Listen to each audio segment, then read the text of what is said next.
think, Yusuke? What do you owe these people? Why do you let their weakness drag you down? Throw off the bags of guilt and you can become as powerful as me. Give yourself control. Believe in nothing but your own strength and it can never let you down.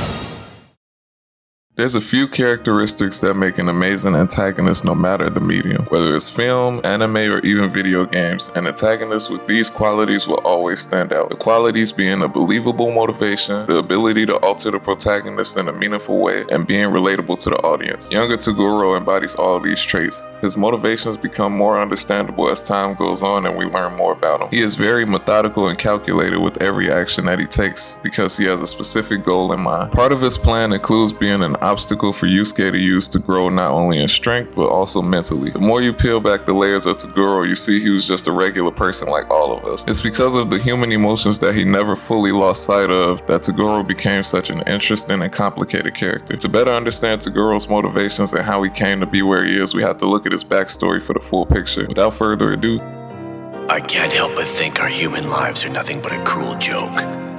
Here long enough just to know what we want, and then it erodes.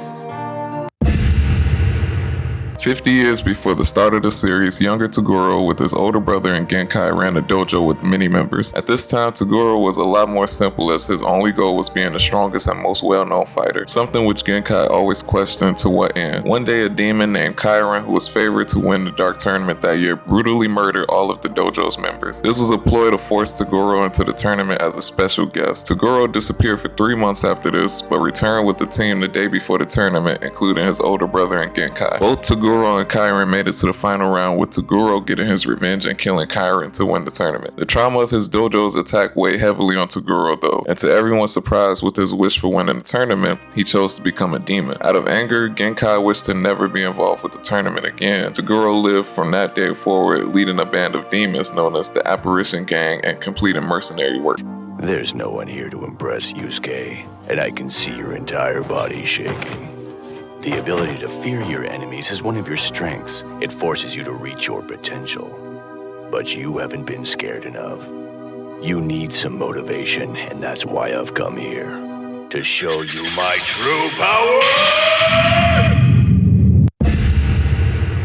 Toguro's motivations get revealed further and further as the story progresses. When we first meet him, we think he's just a mercenary working for Tarukane. However, when it's revealed that he faked his death against Yusuke and kills Tarukane, we see he has a bigger picture in mind. Toguro at the time was also working under Sakyo. However, in a similar fashion, we later find out he was pulling the strings all along. After his fight with Yusuke, Toguro took interest in Yusuke's potential as a fighter. In Toguro's life since becoming a demon, he had never had the chance to use 100% of his power in a fight. He saw Yusuke as an opportunity to push him to that limit. However, Yusuke was too weak at the time. By forcing Yusuke to join the Dark Tournament, he put Yusuke in a position where getting stronger was his only option. Toguro was not only trying to fight Yusuke to test his abilities, but also to test his philosophy. After losing his beloved dojo members, Toguro's mind was changed for the worse. Possibly due to feelings such as survivor's guilt, Toguro heavily blamed himself for what happened that day. Because of these feelings, along with his views of growing old and becoming weak, after winning the tournament, he wished to become the very thing he hated most, a demon. This was his way of never being weak again. By shedding his humanity, he tried to run from his emotions connected to the tragedy. Toguro saw Yusuke as the perfect opportunity to go out on his own terms. He wanted Yusuke to get strong enough to challenge him at full power, as well as proving that as a human he can be strong enough to beat Toguro as a demon. Yusuke being Genkai's apprentice made him even more of the perfect opponent in Toguro's eyes. Toguro knows he made the wrong choice by turning into a demon and living frivolously after the tournament. He wanted Yusuke to win as a form of repentance for his decision. Toguro's motivation was unselfish as he actually cared for Yusuke and wanted him to reach his untapped potential. Toguro's role as a mentor for Yusuke is undeniable. Toguro became a milestone for Yusuke to pass, a milestone which he had to grow mentally and physically stronger to get past. Toguro played the role of an antagonist in order to help Yusuke. When he first tells Yusuke about the Dark Tournament, he demonstrates for him just how big the gap in their power is. This ignited a flame in Yusuke to get stronger after realizing how weak he was. He watched Yusuke closely the entire tournament until it came time for them to face off. Toguro was the main catalyst for Yusuke's growth in not only strength, but mental maturity in the Dark Tournament. By looking at the path Toguro went down, Yusuke learns the importance of his human emotions that connect him to his friends and the people around him. He learns that's where his true strength comes from, and that he can never give that up like Toguro. After Toguro quote-unquote kills Kuwabara, he mocks Yusuke, seemingly testing him to see if he'd go the same route as Toguro once did. He asks Yusuke if he feels guilty for Kuwabara's death and tells him to abandon his feelings because they're what's holding him back. Yusuke stands up and divides Toguro's ideology, telling him his strength comes from thinking about protecting his loved ones. In Yusuke's fight with Toguro, he learns the value of not only fighting for himself, but for others as well. Yusuke despised how Toguro turned his back on all his loved ones and ran away from his feelings of guilt and pain by turning into a demon. Yusuke's growth in strength and maturity are a testament to how impactful of an antagonist Toguro was. At the end of the day, Toguro was a normal person just like every one of us. He fell victim to his bad judgment due to the emotional stress of the traumatic events in his life. He always hated the fact that as humans, we all one day have to grow old and weak. The thought of aging and growing weak scared him just like it scares all of us. Given the chance to escape the fight with old age, a lot of people will go the same route as Toguro. Like I said earlier, he probably had feelings of survivor's guilt when all his dojo members were killed. This feeling of guilt caused him to blame himself when in reality he wasn't responsible for what occurred. Being too hard on ourselves is something most people can relate to. Toguro abandoned his humanity in an attempt to escape his negative feelings. Although he did this, he never abandoned his morals and principles. In the end, after death, Toguro chooses to go to hell, even though Koenma tells him his sentence doesn't need to be so tough. Toguro chose this punishment for himself because he felt he enjoyed living as a demon far too long, knowing it ultimately was the wrong decision. The entire Dark Tournament was planned by Toguro for this to be the outcome. He wanted Yusuke to win while also proving Toguro wrong, and he knew Yusuke would wish for Genkai to be brought back to life. It's easy to point the finger at Toguro and say he was a terrible person, but if dealt the same hand, a lot of us would make similar choices. Toguro is a complex character with what on the surface seems to be conflicting motivations. However, when you peel back the layers, he's just a normal man. A man who lost everything and tried to move past that fact, but went the wrong way. If there's something to learn from Toguro, it's that you shouldn't try to run from your emotions and connections with others. You can only be so strong as an individual, but your connections with others and the need to protect those around you is where your true strength comes from. Not even in just relation to fighting. For example, providing for yourself is one thing. However, if you have a kid, you have another life you have to provide for as well. Because of this, you have to step your game up because there's someone else relying on you. With that being said, if you made it this far, check out some of my other videos. I love y'all and I'm out. Peace.